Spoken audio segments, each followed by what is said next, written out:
What does it mean to live intuitively? How do we live intuitively?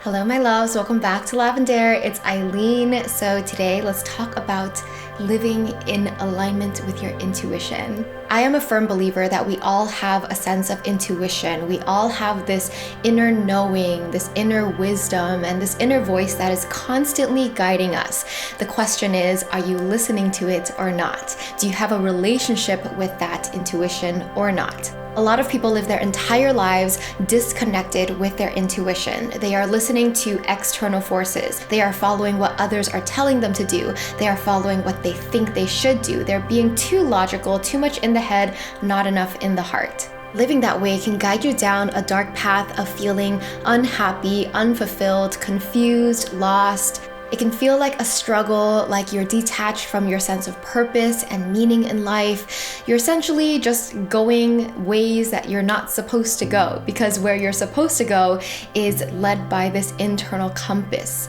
You are constantly guided by your intuition. You deep down know what's best for you. So let's talk about how to connect with this intuition and this inner compass and how to strengthen it. First, let's talk about how to hone and strengthen this inner voice that we all have inside. First, you want to make time to spend time alone, away from external forces. Some of us live with families, some of us live with other people, but we all need to carve out some space where you spend time alone, because when you're constantly with other people, their energies, their thoughts, and their opinions naturally bleed into your own. Some people who are empaths, like they can't even tell which emotions are theirs because they can feel other people's emotions. Everybody needs to have some space where you can be by yourself. Take a walk by yourself. Maybe go on a weekend trip by yourself. Spend time alone so you can truly clear your mind, feel your own emotions, and listen to your own thoughts. If you don't feel like you have the capability to truly spend time alone, maybe it's a good time to start thinking about boundaries. Setting boundaries with the people in your life, telling them, hey, I'm away, don't call me, don't text me, I am unavailable this day or for this amount of time. Maybe all you can take is a shower, like a 30-minute shower by yourself alone with your own thoughts. Everybody has different circumstances, but find time to truly be alone. The longer, the better. If you're an introvert, you need more time. If you're an extrovert, you can probably get away with less time alone. We're all different, but it's so crucial to be alone with your own self and your own thoughts. The second thing to hone and strengthen this inner voice is to journal. I love journaling. I can journal for hours, and it's my way to talk to myself. For some people, it might be harder to journal, so there are tons of journaling prompts that you can find online. On Lavendaire, we have a lot of journaling prompts and resources for you, but it is crucial to develop a consistent journaling practice, because that is your way to talk to yourself.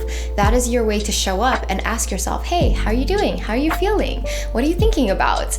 Because if you don't really take that time to have that conversation and build that relationship, then it's hard to feel connected to yourself. Even if you're listening to your thoughts constantly throughout the day, sometimes we're not aware of what they truly mean. You know, our brain just thinks thoughts, thousands of thoughts during a day, but we're not really processing what do these thoughts mean. So journaling is a way to unravel all those layers of your thoughts and your emotions to truly start to make sense of them. Through journaling, you'll be able to access flow.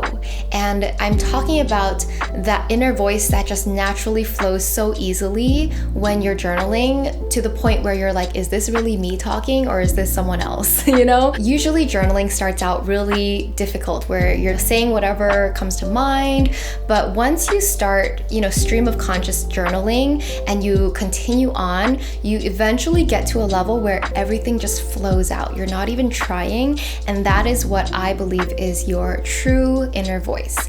Underneath all the layers of the judgment and the surface level everyday stresses, like But below all of that is your inner voice that truly knows what you want, how you feel, and that is the voice that you want to develop this deep relationship with. The third practice to hone and strengthen your intuition is to start to listen to your initial gut reaction, your initial feeling about something. So start to live your life becoming more aware of this quiet inner voice, this inner intuition, because you'll recognize that it's always there.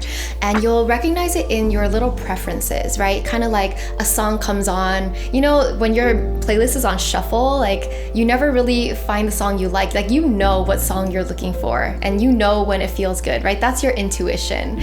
Or maybe another example is you're taking a walk and you have this little voice that tells you, let's turn left instead of right today.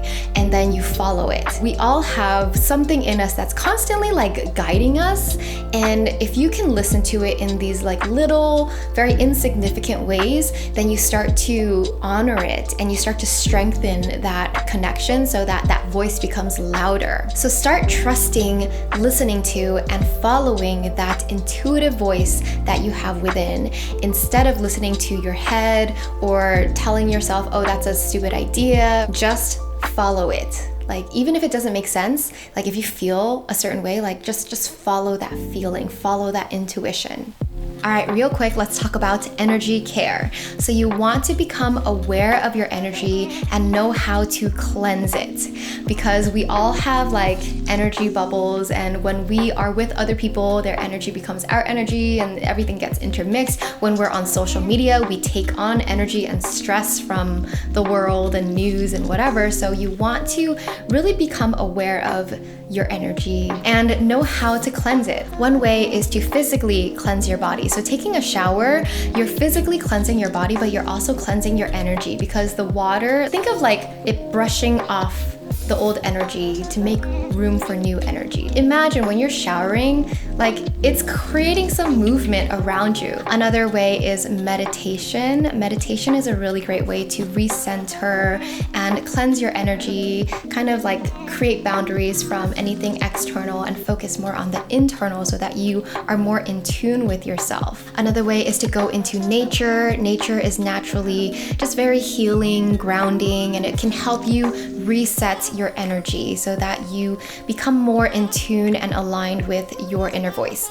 Like your intuition and your voice just becomes clearer after you reset and you cleanse yourself. We take on so much throughout our days and in our lives. You want to make sure that it is the pure voice, like not influenced by anything outside. So just be aware of your energy, be aware of how you're feeling, and do these things to help yourself cleanse and reset so that you know that what you're paying attention to, that voice, is pure.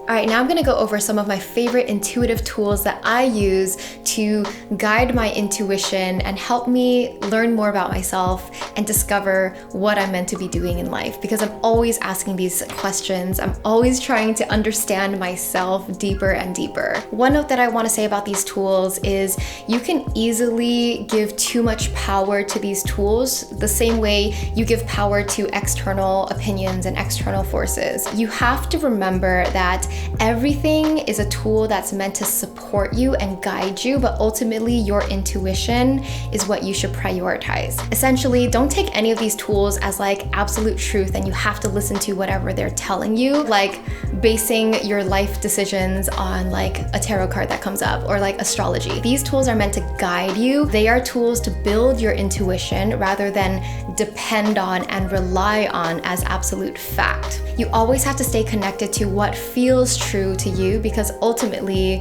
it goes back to your intuition. That is the most important thing. All right, so the first tool is astrology. You guys know I love astrology, and I have gone really deep into it where I've understood my birth chart. I look at transits almost every day, at least once a week. I listen to astrology podcasts, and it is an amazing tool to go really deep to understand who you are, what your main challenges in this this lifetime are, where you're meant to go in this lifetime, your purpose, all of these can be told by astrology. Since I dove into the world of astrology, everything in the world makes a little bit more sense because you understand that we are all here to evolve upwards in our own spiral, and the collective is also meant to evolve in a certain direction. All the problems of the world and the challenges that we're going through, it kind of makes a little bit more sense once you see it from an astrology perspective. And so it's helped me feel a lot more calm in the chaos, if that makes sense.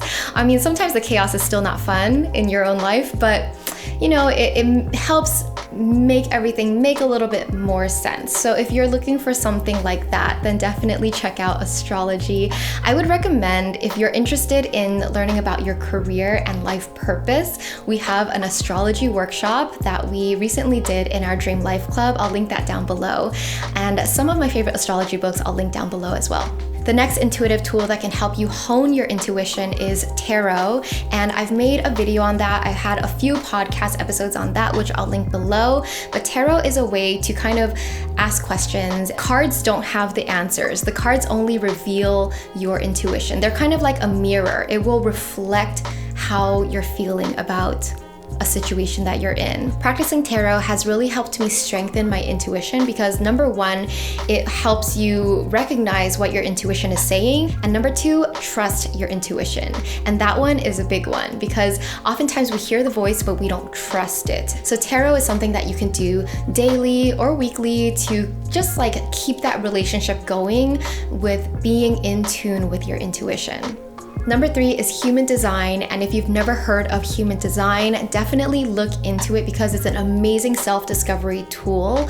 It takes inspiration from astrology and a few other things, but it is very specific at the strategy to which you should go about life. It teaches you how to make decisions. Everyone is different, like there's different, I guess, strategies and ways to make decisions. You learn about your type and how you can approach challenges and decisions, and it was really helpful for me in figuring out how I should go about life. And it also helped me realize how people are different from myself, so I should understand other people have their own ways that they should do things, and you can't apply what I've learned to every single person in the world because we all are different. We are built differently, we're designed differently. So human design is something I've also done a couple podcasts on. I'll link down below if you want to go deeper. Erin Claire Jones is my favorite person, like expert in human design. So I'll link those resources down below. But yes, definitely check out human design because it will help you understand how to work with your intuition. It gives you like a different angle. Tool number 4 is numerology, understanding the meaning of numbers, all the different numbers in our lives, and how to use them to gain clarity and understanding of ourselves, our purpose, and our path. There are a lot of different things in numerology. It's kind of like astrology where you have a chart, you have a life path number, you have all these different numbers. And I'll link down below, again, podcasts, resources, and videos that I've made about numerology so you can learn more. Essentially, it really helped me to understand numbers and the energy and meaning that each number carries, because for each of us, like each month has a specific number tied to it. Each day has a specific number tied into it. So I get to understand the theme of my days, the theme of my months, and the theme of my years, and it helps me like live more in tune with just the energy of the time.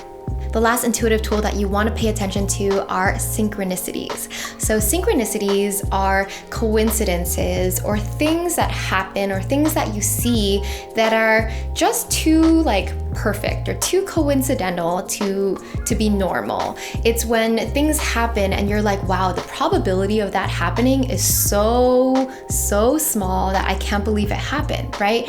Something like traveling to another country in a different part of the world and then going to the same cafe and bumping into a high school friend. Like these things have happened to me in my life.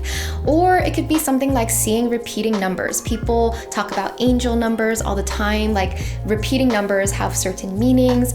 But just things like that, start to become aware of synchronicities when they happen. I like to keep like a running list of synchronicities on my phone notes because it is a reminder to me that there is magic in the universe. Like there are things that happen that really should not be happening, but they do happen and it means something. And to me, my personal interpretation of synchronicities are like, the more you see them, the more like they are reminders that you are on the right path. It's kind of like the universe speaking to you like, hey, you're doing great.